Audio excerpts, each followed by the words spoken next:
고민하다가 신앙 원력을 봤더니 오늘이 부활주일이긴 한데 장애인 주일이기도 해요. 오늘이. 그래서 두 개가 겹치면 원래 하나는 놓치게 되잖아요. 그럼 뭐가 더 중요해요? 부활주일이 제일 중요하죠. 1년 기독교 절기 중에 가장 중요한 건 부활절. 성탄절보다도 더 큰 의미를 가지고 있는 것이 부활절이에요. 근데 장애인 단체나 장애인 공동체에서는 좀 서운하겠죠. 그래도 장애인 주일인데 그런 마음이 있을 것 같아요. 생각해보면 부활의 의미, 부활절이 가지고 있는 의미가 우리가 살아가는 이 세상에서 장애를 이기는 힘을 가져다주는 그러한 능력인 것을 제가 깨닫게 되어져요. 그래서 부활절이 주는 의미 속에 우리의 삶의 장애를 이기는 힘이 있다는 말씀을 이 시간에 전해보고자 합니다. 지난달에도 좀 시끄러웠고 또 이번 달까지도 제가 보니까 이어지고 있던데 서울 지역 지하철 역사에서 장애인들이 시위를 했죠. 휠체어를 타고. 시위 목적은 장애인들의 이동권을 확보해달라, 이런 목적을 위한 시위였습니다. 앞에 그림에 보듯이 역사에서 이렇게 출퇴근 시간에, 사람들이 출퇴근하는 그 바쁜 시간에 여러분들 아침에 서울대 입구역이나 2호선 출퇴근 시간에 사람들이 지옥철이라고 그러잖아요. 숨 쉴 수도 없을 정도로 그렇게 빡빡한데 장애인들이 휠체어로 이렇게 해서 일반 사람들의 많은 원성을 사기도 하고 또 지하철 안에서도 내부에서도 저렇게 시위를 하고 이제 그랬습니다. 찬반의 사람들이 다 있죠. 찬성하기도 하고 또 반대하기도 하고. 장애인들이 이동할 수 있도록 수단을 마련해 주는 것이 국가의 역할 아니냐. 여러분들은 어느 쪽입니까? 둘 다겠죠. 좋을 때는 이동시켜주고 그들의 권리를 해줘야지. 근데 바쁜 시간대에 막 그냥 헐레벌떡 지하철 들어갔는데 저분들이 저렇게 시위하고 있는 거 보면은 뒤돌아서서 욕할 거 아니에요. 또 왜 이 바쁜 시간에 나와가지고 저러느냐. 맞는 얘기입니다. 당연히 해줘야 되고 또 보장해줘야 되는 것인데 아쉬운 것은 방법은 좀 잘못된 것 같다. 이렇게 해야만 사람들이 주목할 거 아니냐, 일리는 있지만은 싫어하는 사람들이 더 많잖아요. 왜냐, 바쁜 시간대에 저렇게 하면은 출퇴근하는 사람들은 너무 곤란하단 말입니다. 방법은 좀 잘못된 것 같아요. 강남 쪽에 오래간만에 이제 차로 이동하지 않고 대중교통수단으로 강남 쪽에 갔다가 저녁 늦게 와야 되는데 몸이 너무 힘들고 지쳐서 요즘은 택시를 다 스마트폰 앱으로 택시를 부르잖아요. 택시를 부르고 있는데 10분, 20분, 30분, 40분이 지나도 그날따라 보통 이 날씨를 제가 잘 안 나가니까 못 느끼고 반팔을 입고 얇은 옷을 입고 나갔다는 말입니다. 근데 저녁 시간에 얼마나 바람이 부는지 몸은 몸대로 힘든데 바람은 불고 춥고 지하철 타고 갈까 그랬더니 많은 사람들이 모일 시간이고 택시 타고 가야 10분만 더 기다리자, 10분만 더 기다리자. 그게 40분이 돼요. 40분 동안 택시를 잡습니다. 도저히 안 될 것 같아가지고 집에 전화해서 우리 애한테 야, 이거 도저히 안 되겠다. 너도 잡고 나도 잡고 다 잡아라. 그래가지고 되는 사람 거 타고 오려고. 그런데 안 잡히면 결국은 지하철 다시 들어갔어요. 지하철 타고 갔어요. 생각된 것이 그 많은 택시들은 어디로 다 사라졌나? 노인들은 어떻게 택시 타고 다니나? 노인들은 스마트폰 앱으로 택시 잡을 수 있어요, 여러분들? 그러면 그분들은 바쁜 일이 있고 그러면 어떻게 잡으라는 얘기예요?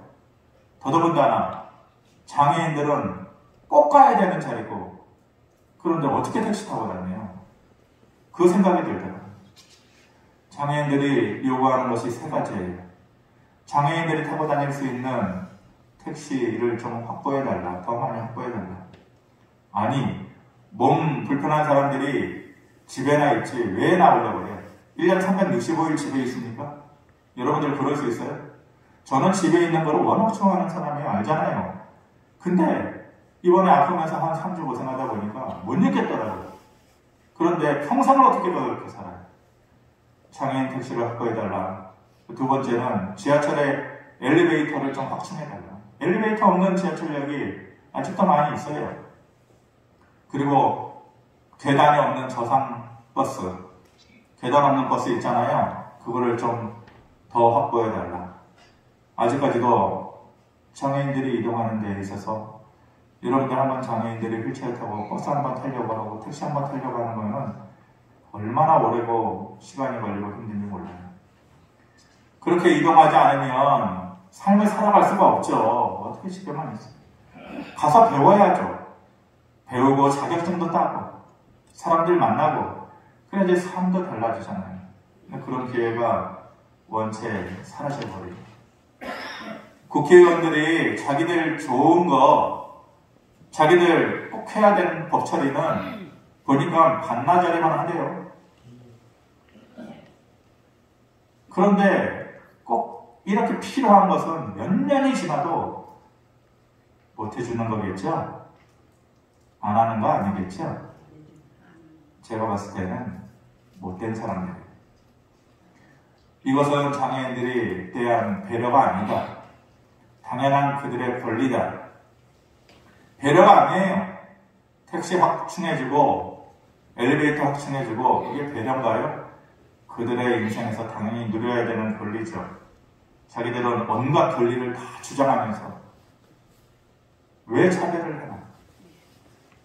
나라에 정치하는 사람들이 마음을 똑바로 먹어야 됩니다. 30전이 50전이 껌값처럼 말을 하면서 그거 왜 못해요? 자기들 원하는 것은 한두 시간이면 뚝딱 처리하면서 화가 나요. 늘 사회적인 약자의 편에서 보듬어 주었던 주님의 마음으로 우리가 접근할 줄 알아야 되고 그렇게 볼 줄 알아야 돼요. 아예 그 사람들 아침에 왜 이렇게 난리냐 그렇게만 볼 게 아니에요. 좀 과격하게 시위하는 사람들이 있고 또 장애인들의 그런 모습을 뒤에서 이용하려고 하는 나쁜 세력들도 있어요. 그런 거는 잘못됐지만 실제로 원하는 곳에 가지 못하고 못 배우면서 살아가야 되는 그 장애인들의 답답한 마음을 우리가 헤아릴 줄 알아요. 제 생각에는 지금은 그렇게 시끄럽지만 얼마 안 있으면 더 좋은 여건의 날이 오리라고 그렇게 생각이 돼요. 아니 언제 그런 날이 오는데요 도대체? 언제 그런 날이 곧 올 것 같아요. 우리가 사는 세상이 이미 그런 세상이 되어가고 있어요. 과학기술의 발달로 꿈꾸지 못했던 삶의 내용들이 우리 앞으로 속속들이 다가오고 있어요. 제 생각에 지금 이렇게 시위하는 것도 아마 얼마 안 있으면 국회의원들이 해결해 주는 것이 아니라 과학기술이 해결해 줄 거다. 세상이 참 많이 좋아지고 달라질 거다. 그런 생각을 합니다. 현대를 살아가면서 병을 앓지 않고 살아가는 사람 있나요? 여러분들 다 건강하신가요? 그렇다면 복된 것이지만은 병을 앓지 않고 살아가는 사람은 없어요. 육신의 질병이 있든지 마음의 질병이 있든지 누구라도 다 그래요. 더 심각한 것은 육체적인 질병보다 정신이나 마음의 병을 앓고 있는 사람들이 더 많다는 거예요. 우리가 살아가는 이 시대는 눈으로 드러나는 육체적인 질병보다 드러나지 않는 마음의 병을 가지고 사는 사람들이 더 많다는 거예요. 이게 더 위험해요. 육체적인 병은 점점 발달해가는 과학기술로 고칠 수가 있어요. 그런데 마음의 병은, 정신적인 질병은 해결할 방법이 없어요. 상담으로 그게 다 되나요? 안 돼요. 그런 점에서 보면 우리 모두가 다 하나씩 질병을 가지고 있는 사람들이죠. 마음의 병, 또 우리 정신의 병. 우리 모두가 장애인이에요. 저나 여러분들이나 똑같은 장애인들이에요. 우울한 사람들 많아지고, 작은 일에도 자기의 분노를 조절하지 못해서 큰 소리치고, 또 공격적인 사람들이 점점 많아지고, 더 이상 꿈을 가지고 살지 않는 그런 사람들이 우리 주변에 많아지고, 아무것도 하고 싶지 않은 무기력감에 빠지는 거죠. 노력하면서 뭔가 얻으려고 했던 과거의 시대의 모습은 사라지고, 노력하지 않아요. 웬만하면 포기하면서 살려고 하는 그런 사람들이 우리 주변에 널려 있어요. 그렇게 우리 모두가 장애의 시대를 살아가고 있고, 우리는 장애인들이 되어가고 있어요. 그런 우리에게 좋은 날이 올까요? 육체적인 장애는 조금 전에 말씀드렸듯이 과학기술의 발달로 인해서 육체의 장애는 잡을 수가 있어요. 해결할 수가 있어요. 그런데 우리가 같은 삶의 장애, 인생의 장애를 가진 사람들은 무엇으로 극복할 수 있을까? 그 인생의 장애를 극복할 수 있는 힘은 어디에서 올 수 있을까? 오늘 말씀을 준비하면서 그런 고민을 하게 됩니다.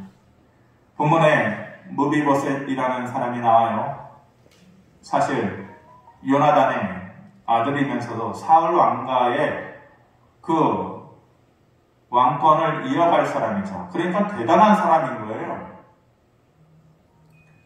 사울 왕가의 그 왕자로서 한 나라의 왕이 된다는 거, 그런 기회를 가지고 있다는 거, 엄청난 건 아니겠어요? 그런데 그런 엄청난 신분과 자격을 가지고 있는 무비보셋을 뭐라고 소개하고 있어요?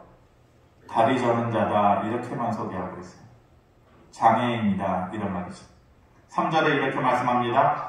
왕이 이르되 사울의 집에 아직도 남은 사람이 없느냐? 내가 그 사람에게 하나님의 은총을 베풀고자 하노라 하니, 시바가 왕께 아뢰되 요나단의 아들 하나가 있는데 다리 저는 자니이다 하니라. 소개하고 그렇게 좀 포장을 해가지고 얘기해 줄 말이 얼마나 많아요. 그리고 자기가 섬겼던 주인의 아들이고, 그렇게 포장해서 좋게 얘기할 만한 말이 많은데, 다리 저는 잡니다. 시바가 이름도 별로 마음에 들지 않는 사람인데, 그렇게 못되게 얘기하는 것이죠. 사울과 요나단이 전쟁에서 험하게 한날에 죽어요. 다윗의 시대가 시작되는 그 시점에서 다윗이 옛날의 추억을 하는 거죠. 요나단이 얼마나 나하고 가까웠나. 그런데 그 사울 왕가가 한순간에 풍지박산 났는데 은혜를 받고 싶은 거예요.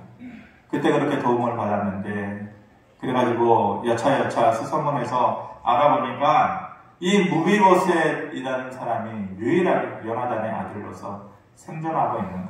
그런데 유모가 어렸을 때 급하게 도망가다가 떨어뜨려가지고 다리를 절게 된 것이죠. 사울 왕가의 자손이라고 시바가 소개하지 않아요. 단지 다리 저는 자다, 이렇게 얘기를 해요. 무비보셋의 삶을 제가 보니까 세 가지의 삶으로 요약할 수가 있어요. 하나는 처음부터 기회를 빼앗긴 사람이에요. 한 나라의 왕이 될 수 있는 사람인데 처음부터 기회를 빼앗긴 사람이에요. 어떤 말이냐? 레위기 21장 17절에서 23절에 보면 장애인들이 제사장이 될 수 없는 것에 대해서 얘기하고 있어요. 누구든지 너희 자손 중 대대로 육체에 흠이 있는 자는 그 하나님의 음식을 드리려고 가까이 나오지 못할 것이다. 곧 맹인이나 다리 저는 자나 지체가 더한 자나 발 부러진 자나 손 부러진 자는 여호와께 화제를 드리지 못하며 휘장 안에 들어가지 못할 것이요 제단에 가까이 하지 못할지니 이는 그가 흠이 있기 때문이다. 이렇게 얘기합니다. 제사장이 원래 레위 족속 사람들이 되는 것인데, 나중에는 그 기준이 좀 무너져서 일반 사람들도 돈 주고 제사장직을 샀단 말입니다. 그런데 이 맹인이나 다리 저는 자나 지체가 더한 자나 발 부러진 자나 손 부러진 자나 아예 그 기회가 박탈되는 거예요. 휘장을 거두고 하나님 앞에 더 가까이 나아갈 수 있는 제사장이 될 수 있는 자격을 애초부터 박탈당하는, 주어지지 않아요. 근데 그것이 인생 처음부터 그래서 이 무비보셋의 삶은 처음부터 인생의 기회를 빼앗긴 사람이에요. 두 번째, 살면서 기회를 또 빼앗겨요. 사무엘하 16장 3절 우리 같이 한번 읽어보겠습니다. 시작. 왕이 이르되 내 주인의 아들이 어디 있느냐 하니 시바가 왕께 아뢰되 예루살렘에 있는데 그가 말하기를 이스라엘 족속이 오늘 내 아버지의 나라를 내게 돌리리라 하나이다 하는지라. 이게 무슨 말씀이냐면 오늘 본문이 있고 나서 그 뒤에 다윗이 이제 왕이 됐는데 그 아들 압살롬이 배신을 해요. 아들이 아버지를 배신하잖아요. 그래서 어쩔 수 없이 다윗이 쫓겨나게 돼 있어요. 그 뒷모습이 처량하죠. 아들에게 쫓겨나는 아버지 다윗의 모습이라는 것이. 근데 누군가가 막 쫓아와요. 쫓아와가지고 그 처량한 뒷모습을 보면서 떡과 포도주과 마실 것을 한껏 갖고 와가지고 당신이 다시 언젠가는 돌아올 텐데 이거 먹고 힘내세요 라고 그렇게 갖고 온 사람이 있었어요.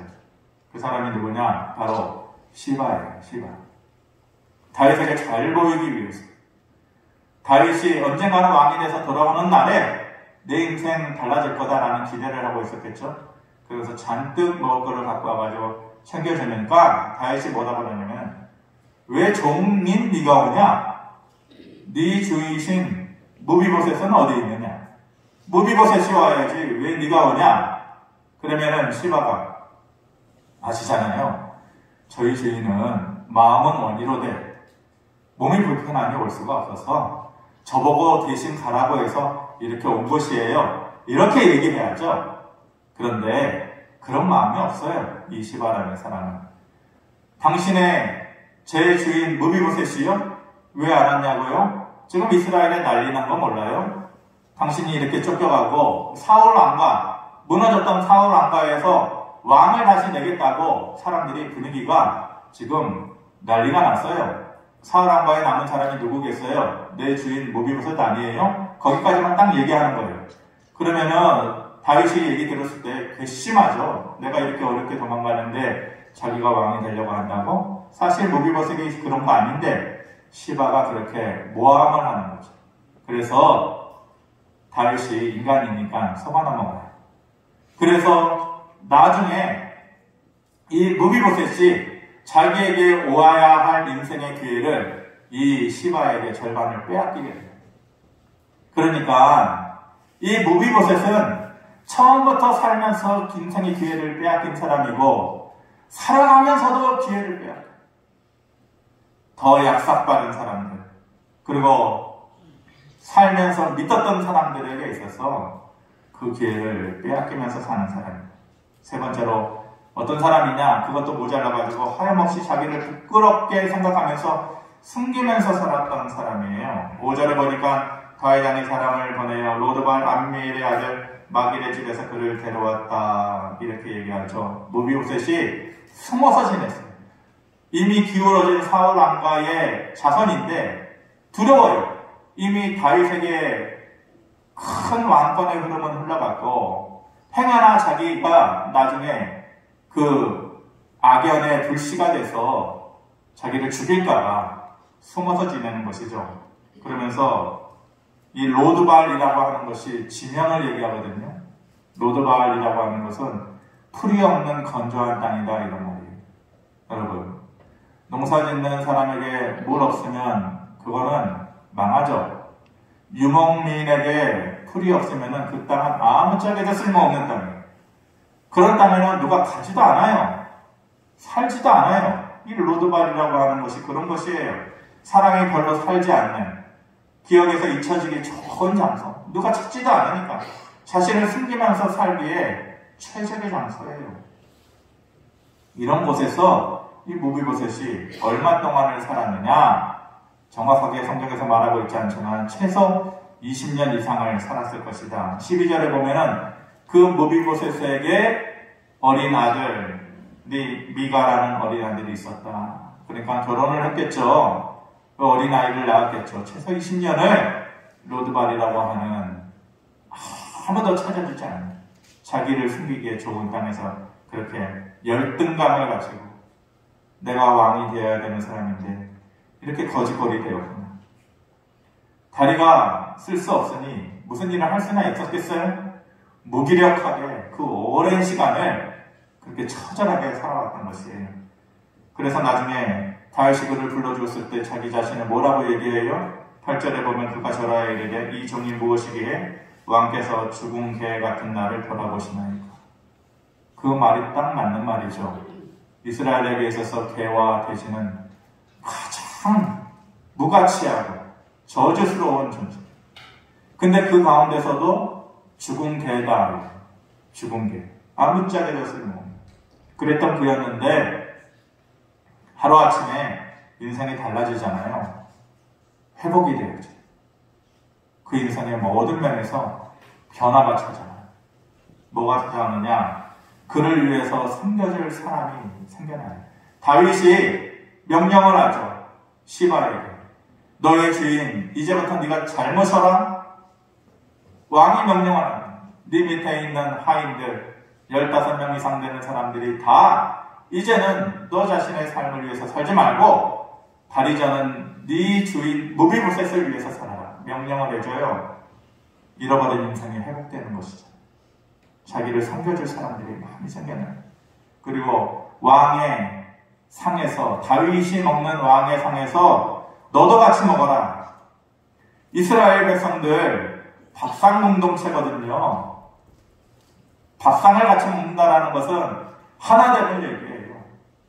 그런데 그것도 그냥 밥상이 아니라 왕의 밥상에 왕자 중에 한 명처럼 너도, 무비보셋 너도 와서 이제 같이 먹자. 다시 허락해 준 거예요. 왕자 중에 한 명. 뭐예요? 신분이 회복되는 거예요. 신분.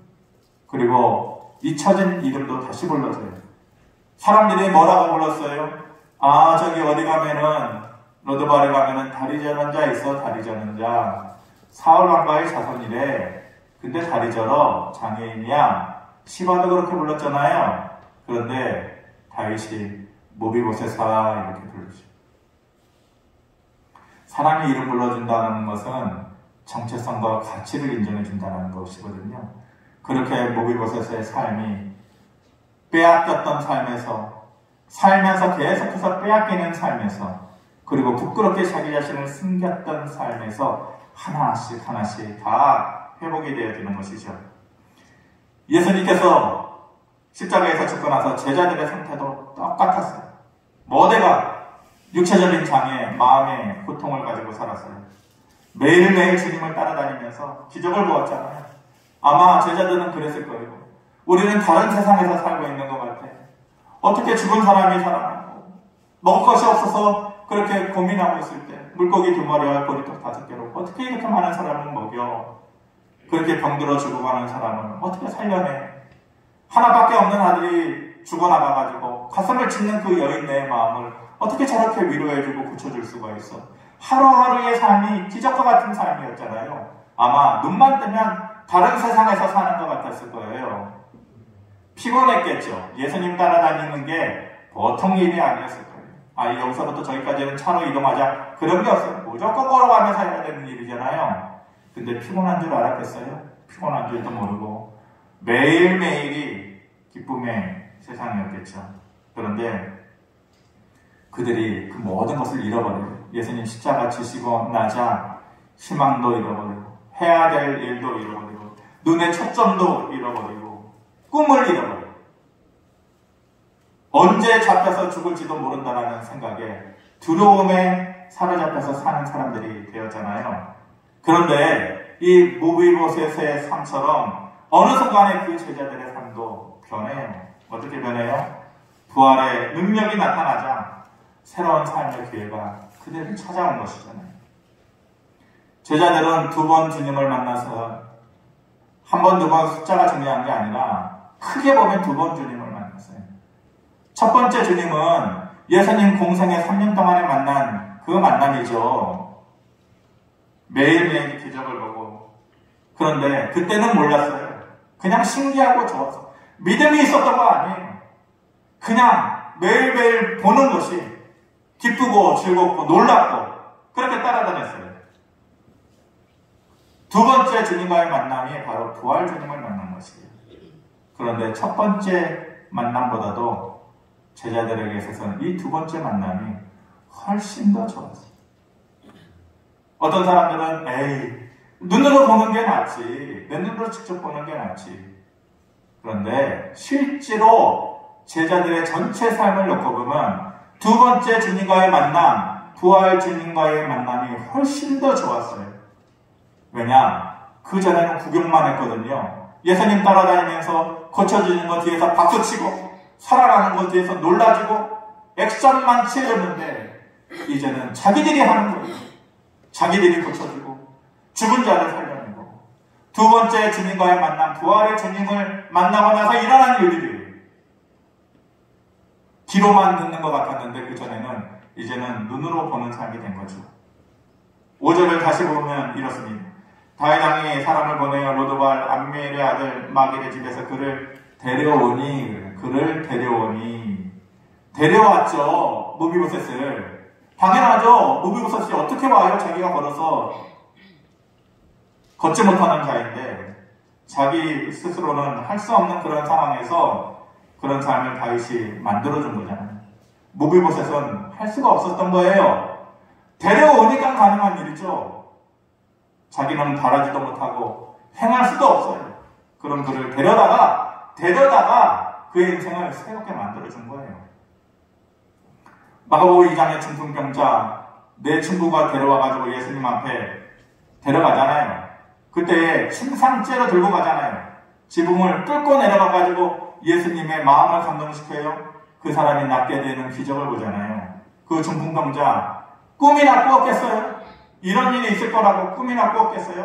야, 예수님이 가버나움까지 오셨대. 그분을 만나기만 하면은 이 중풍병도 고칠 수 있을 텐데 아니야. 내게 주어질 기회는 아니야. 다른 사람 얘기겠지. 성한 사람 얘기겠지. 그렇게 포기하고 있을 때 친구들이 나타나가지고 가자. 우리가 도와줄게. 가자. 그리고 그를 데려가서 그의 인생을 바꾸는 거예요. 중풍병자는 아무것도 할 수가 없어요. 그 친구들이 데려간 거예요. 무비보셋도 주저앉아 있는 삶인데 데려간 거예요. 자기가 한 거 아니에요. 그냥 자기에게 주어진 삶의 기회예요. 하나님의 은혜였던 것이. 사람들은 뭔가 조금 있어야만 할 수 있는 용기를 가져요. 예를 들어서 종잣돈이라도 조금 500만 원이든지 1000만 원이든지 그거라도 있어야 내가 투자를 하고 뭘 바라보지. 사람들은 그렇게 얘기해요. 머리 나쁜 사람들은 내 주변에 누가 힘 있는 사람이라도 있어야 속이라도 맞아서 일자리라도 찾지. 머리 나쁜 사람들은 믿어줘도 못해요. 그런데 앞에 두 사건, 무비보셋과 중풍병자의 경우를 보면 하나님의 구원은 기대할 수 없는 사람들에게 기대할 수 없는 상황에서 이루어지고 있다는 것이죠. 사람들은 뭐라도 있어야 그게 되죠. 그렇게 말하는데 하나님은 너에게 뭐라도 없어도 돼. 제가 가야지 되죠. 갈 필요 없어. 내가 너를 데려다 주는 거야. 그렇게 얘기하신다니까요. 부활의 능력도 그렇게 제자들에게 다가왔어요. 다 잃어버리고 다 지쳐 있었고 다 포기하고 있을 때에 그때에 주님께서 나타나셔서 얘들아 내가 먼저 갈 테니까 갈릴리에서 보자. 갈릴리로 가자. 그들의 인생에서 꿈과 같았던 시간이 그 시간이에요. 꿈과 같았던 기억의 장소가 그곳이에요. 갈릴리예요. 예수님께서 모든 기적과 모든 회복의 역사를 보여주셨던 곳이 그곳이잖아요. 가장 기억에 남는 장소, 가장 돌아갔으면 하는 그때 주님께서 부활하셔서 주신 것이 얘들아 내가 먼저 갈 테니까 갈릴리로 가자. 그곳에서 보자. 그것은 예수님께서 가장 좋을 때, 가장 돌아갔으면 했을 때, 그때의 삶으로 내가 너를 다시 돌려놓을게. 다시 그 삶의 기회를 줄게. 그 약속의 말씀이신 것이에요. 우리 모두 알게 모르게 지쳐있잖아요. 기회를 빼앗겼죠. 기회 빼앗긴 사람 많을 거예요. 그리고 또 언제 그런 기회가 나에게 올까 막막하게 살아가는 사람들도 있을 것이고 또 포기하면서 살고 그런 삶의 모습 때문에 무비보셋처럼 로드발에서 자기 자신을 숨기면서 사는 사람도 분명히 있을 것이에요. 살아갈 힘을 잃어버린 사람도 있을 것이고, 부활의 능력은 내가 가서 찾아간 게 아니에요. 좀 살아야 되는데, 다시 좀 힘을 내야 되는데, 내 힘으로 내가 걸어간 게 아니에요. 나는 넘어져 있는데 내게 와서 그 능력이 나한테 주어진 것이에요. 나를 데려다가 다시 구원의 자리로 옮겨놓으신 것이고, 나를 데려다가 다시 삶의 기회로 옮겨놓으신 것이고, 나를 데려다가 변화의 자리로 나를 데려가신 것이에요. 혼자서 못하는 무비보셋과 중풍병자와 같은 사람들에게 주어진 삶의 기회, 변화였던 것이에요. 저와 여러분들이 무비보셋 같은 사람이잖아요. 저와 여러분들이 중풍병자 같은 사람들이잖아요. 부활의 능력은 우리를 데려다 주는 거예요. 허리춤을 꽉 잡고, 우리는 넘어져 있는데 그 누군가가 우리의 허리춤을 꽉 잡고 가자! 내가 도와줄게. 너를 데려다 줄게. 어디로요? 삶의 장애를 가진 사람들에게 다시 희망으로, 다시 살아갈 용기로, 다시 살아갈 목표를 찾을 수 있도록 그렇게 해주고 바꿔놓는 것이에요. 제자들이 그런 주님을 꿈꾸지 못했어요. 제자들은 몰랐어요. 따라다니면서도 기대하지도 못했어요. 그럼 그들에게도 주어진 삶이, 그런 삶이 부활의 삶이었어요. 우리에게도 그런 삶이 있으리라고 마음속에 기대하면서 저와 여러분들이 살기를 바랍니다. 남이 비웃어도, 제 인생의 모토 중에 하나가 남이 비웃을 만한 꿈을 꿔라. 누가 내가 이 얘기를 하면은, 행여나 그게 되겠어? 그렇게 얘기한다고 해도 남이 비웃을 만한 꿈을 꾸자. 무비보셋과 중풍병자와 같은 삶이라도, 내가 그런 장애를 가진 인생이라도 하나님께서 내 허리춤을 붙잡아서 데려다 놓으실 것이다. 남이 콧방귀 뀌겠죠? 너는 콧방귀 껴라. 나는 꿈을 꾼다.